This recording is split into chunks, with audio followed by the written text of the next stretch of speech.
तो फाइनली साल 2025 का ये दिसंबर का महीना चल रहा है और बहुत ही जल्द हम 2026 के अंदर में इंटर करने वाले हैं। अब जैसे ही 2026 की शुरुआत होगी तो वहां पर बहुत सारे ऐसे सवाल हैं जिसका जवाब आज की इस वीडियो में आपको मिलने वाला है। जैसे कि 2026 में हमें लमसम कैसे करना है, 2026 में हमें लमसम के लिए कैसे फंड्स तलाश करना है, किन पैरामीटर्स की बुनियाद पर हमें फंड्स का सिलेक्शन करना है। इसके अलावा एसआईपी के मुकाबले में कंपैरिजन में लमसम के अंदर ज्यादा रिटर्न्स क्यों मिलते हैं, और टॉप 5 ऐसे म्यूचुअल फंड्स की बात करेंगे। अलग अलग कैटेगरी के एक एक फंड्स होंगे जो अपनी कैटेगरी में one of the best fund रहे हैं और आपके लमसम इन्वेस्ट के लिए बहुत ही अमेजिंग हो सकते हैं। इसके अलावा और भी बहुत कुछ। तो वीडियो बहुत ही इंफॉर्मेटिव होने वाली है। बस एक लाइक कर दीजिए, शेयर कर दीजिए। चैनल को अगर अभी तक आपने सब्सक्राइब नहीं किया है तो मेरे दोस्त चैनल को जरूर सब्सक्राइब कर ले, क्योंकि आपको पता है कि भाई इस तरह की इंटरेस्टिंग कंटेंट भी फाइनेंसर के ऊपर आपके लिए आता रहता है। So now let's go start. अब चलते हैं हम अपने सबसे पहले पॉइंट के ऊपर कि भाई हमारे को 2026 के अंदर लमसम कैसे करना चाहिए। तो सर इसका सीधा जवाब मैं दूंगा, बिल्कुल घुमाने वाली कोई बात न करता हूं और न करूंगा और न ऐसा कोई इंटेंशन है मेरा, ठीक है। तो सबसे पहली बात कि भाई कैसे लमसम करना चाहिए। आपको पता है कि 2025 को अगर हम सबसे पहले देखें तो भाई यहां पर मार्केट के अंदर पूरे साल में वोलेटिलिटी बनी रही है, अनिश्चितता बढ़ ही रही है। इसके अलावा और भी बहुत सारे ऐसे फैक्टर्स हुए जिसकी वजह से मार्केट का बहुत बुरा हाल होकर रखा हुआ है। एंड आफ्टर ऑल आपको मैंने शुरू में ही कहा है कि भाई 2025 का यह आखिरी महीना है, यानी दिसंबर के महीने में भी अगर आप देखो तो मार्केट की स्थिति बहुत अच्छी नहीं है। तो मुझे लगता है कि दिसंबर के बाद ही जनवरी है, तो भाई लगता क्या है ही है। तो दिसंबर के बाद जो जनवरी की शुरुआत होगी तो मुझे ऐसा नहीं लग रहा है कि भाई मार्केट की शुरुआत बहुत अमेजिंग होने वाली है। इतनी अमेजिंग कि आपको बहुत ज्यादा पैसे एक साथ मार्केट के एक लेवल में निवेश कर देना चाहिए। ऐसा बिल्कुल मुझे नहीं लग रहा है कि मार्केट की स्थिति ये 10, 15, 20 दिन के अंदरों में सही हो जाएगी और 2026 की जो शुरुआत होगी वो बहुत ही बेस्ट होगी। इसलिए मुझे लगता है कि भाई लमसम कैसे करें, इसका जवाब ये कि थोड़ा थोड़ा करके करें, जो कि मैं बराबर जवाब आपको देता हुआ आ रहा हूं। और मार्केट के मल्टीपल लेवल्स के ऊपर करें। जैसे आपके पास फॉर एग्जांपल 1 लाख रुपये है तो आपको क्या करना चाहिए, आपको 15-15, 10-10 हजार रुपये करके लमसम करना चाहिए। कब लमसम करना चाहिए, जब जब मार्केट के अंदर गिरावट होती है तब तब आपको लमसम करना चाहिए।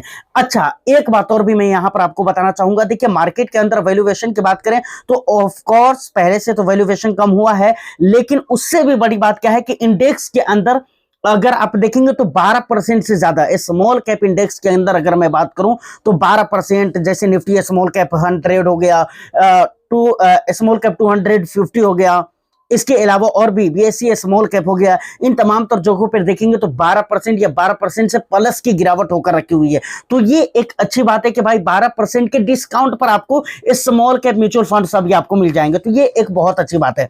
लेकिन याद रखने वाली बात ये है कि भाई वैल्यूएशन मैंने कहा कि पहले से कम है, इसका ये मतलब नहीं कि पूरा कम है, नहीं, वैल्यूएशन थोड़ा सा और भी है बाकी, तो इसका भी ख्याल करना है। तो मल्टीपल लेवल्स पे और लॉन्ग टर्म के लिए अगर आप निवेश करें तो आपके लिए यकीनन बेनिफिशियल हो सकता है। अब आते हैं हमारा दूसरा पॉइंट। 2026 के अंदर अगर हमें लमसम के लिए फंड्स का सिलेक्शन करना है तो हमें किन पैरामीटर्स के ऊपर करना चाहिए, मतलब फंड्स के अंदर क्या क्या देखना चाहिए। देखिए किसी भी फंड को लेने के लिए आपको कुछ चीजें हैं जो कि चेक करनी पड़ती है। सबसे पहले नंबर पे आ जाता है परफॉर्म। परफॉर्म के अंदर क्या क्या चीजें आती हैं, 2 चीजें आती हैं जिसे आपको कंपेयर करके देखना चाहिए अपने म्यूचुअल फंड स्कीम को। सबसे पहली चीज, अगर आप कोई भी फंड उठा लें वो किसी न किसी बेंचमार्क को फॉलो करता होगा, किसी न किसी स्टॉक इंडेक्स को फॉलो करता होगा, ठीक है।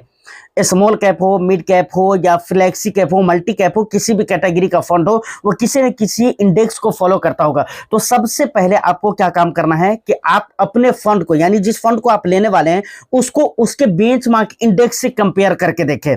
और आपको शॉर्ट टर्म का रिटर्न्स नहीं देखना है मेरे दोस्त, आपको ये देखना है कि लॉन्ग ड्यूरेशन में मेरे फंड ने किस प्रकार का रिटर्न्स दिया है, यानी कितने परसेंट का रिटर्न्स दिया है, और इसका जो भी इंडेक्स है उसने कितने परसेंट का रिटर्न्स दिया है। एटलीस्ट आपको 3 ईयर्स, 5 ईयर्स, 7 ईयर्स, 10 ईयर्स का जो रिटर्न्स होते हैं वो कंप्लीटली तौर से कैलकुलेट करके देखना चाहिए कि कहां पर कम या कहां पर ज्यादा हो रहा है। लॉन्ग ड्यूरेशन का जो रिटर्न्स है वो फंड्स का ज्यादा होना ही चाहिए, ठीक है। ये सबसे पहली बात आपको याद रखनी है। एंड सेकेंड थिंग की अगर मैं बात करूं तो वो है कैटेगरी एवरेज। मतलब यह है कि अगर आपने बेंचमार्क से कंपेयर कर लिया और आपको लग गया कि नहीं हर टाइम ड्यूरेशन में बेंचमार्क से अच्छा रिटर्न्स मेरे स्कीम ने दिया है, तो इसके बाद काम खत्म नहीं होता है, बल्कि उसके जो सेम कैटेगरी के दूसरे फंड्स है उनसे आपको कंपेयर करके देखना चाहिए। जैसे कोई स्मॉल कैप कैटेगरी का फंड है, उसको आपने स्मॉल कैप का जो भी इंडेक्स को फॉलो कर रहा है उससे आपने कंपेयर करके देख लिया। उसके बाद स्मॉल कैप कैटेगरी के जो दूसरे फंड्स हैं जो बेटर परफॉर्म कर रहे हैं उससे आपको कंपेयर करना है, देखना है कि भाई वो अपने कैटेगरी एवरेज से भी अच्छा रिटर्न्स दे रहे हैं या नहीं दे रहे हैं।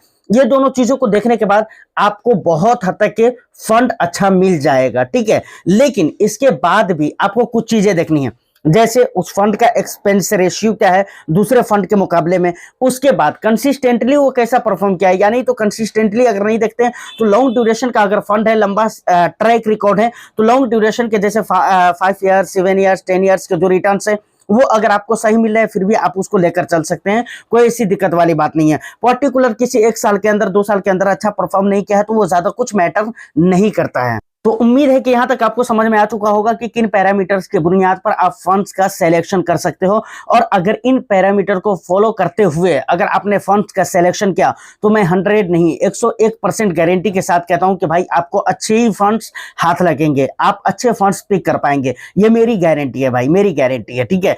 उसके अलावा अब आते हैं एक बहुत बड़े सवाल के ऊपर। बहुत बड़ा सवाल है भाई, लमसम के अंदर एसआईपी से ज्यादा रिटर्न्स क्यों बन जाता है? इसका सिंपल सा फार्मूला है सर, कोई भी लॉजिकल बात नहीं है और कोई भी बहुत ज्यादा मनोविज्ञान या विज्ञान वाली बात नहीं है, सिंपल सी बात है। लमसम कहते किसको हैं इसको आप सबसे पहले जान लीजिए। What is definition of lump sum investment? Lump sum investment हम उसको कहते हैं कि आप मार्केट के एक लेवल पे एक बार में एक मुश्त बहुत सारा पैसा निवेश कर देते हैं, यानी ज्यादातर पैसे निवेश करते हैं मार्केट के एक ही लेवल पे एक ही बार में। तो अब सोचिए अगर मार्केट का लेवल गिरा हुआ है, आप मार्केट के इस लेवल पे अगर 10,000 रुपये निवेश कर रहे हैं तो इसका सीधा मतलब यह होता है कि कल से ही परसों से ही उस इन्वेस्टमेंट पे यानी उस 10,000 रुपये पे आपके क्या बनने शुरू हो जाएंगे, रिटर्न्स बनने शुरू हो जाएंगे। लेकिन एसआईपी अगर आप 5,000 रुपए की करते तो पहले मंथ में 5,000 की करेंगे या 2,000 या 3,000 रुपए की करेंगे, तो पहले मंथ में जो आपका रिटर्न्स बन रहा है वो 2 या 3,000 रुपए पर ही बन रहा है। दूसरे मंथ में बनेगा तो आप 6,000 रुपए पे, मतलब 3,000 की एसआईपी है, 3,000 रुपए पहले मंथ में, 3,000 रुपए दूसरे मंथ में, तो दूसरे मंथ से आपको 6,000 रुपए पे रिटर्न्स बनने शुरू हो जाएंगे। लेकिन एक ही मर्तबा अगर आपने मार्केट के अंदर 6,000 रुपये लगा दिया तो वहां पर कल ही होकर परसों होकर पहले ही मंथ से आपके 6,000 रुपये के ऊपर रिटर्न्स बनने शुरू हो जाएंगे। तो इसलिए ये सबसे बड़ा फैक्टर है जिसकी वजह से लमसम के अंदर रिटर्न्स ज्यादा बनते हैं एसआईपी के कंपैरिजन में।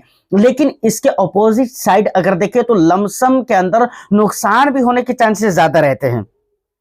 मतलब डे वन से लमसम के अंदर डे वन से अगर रिटर्न्स आपके ज्यादा पैसों पर बन रहा है तो इसका यह मतलब होता है कि डे वन से लमसम के अंदर डे वन से ज्यादा पैसे पर आपको नुकसान भी डे वन से ही होने शुरू हो जाएंगे। तो ये बात आपको याद रखनी चाहिए। तो लमसम के अंदर रिटर्न्स भी ज्यादा बनता है और बन सकता है नहीं है बल्कि बनता है, और नुकसान अगर होता है तो वहां पर उसके लिए भी आपको तैयार रहना चाहिए कि डे वन से नुकसान भी आपके ज्यादा हो सकते हैं।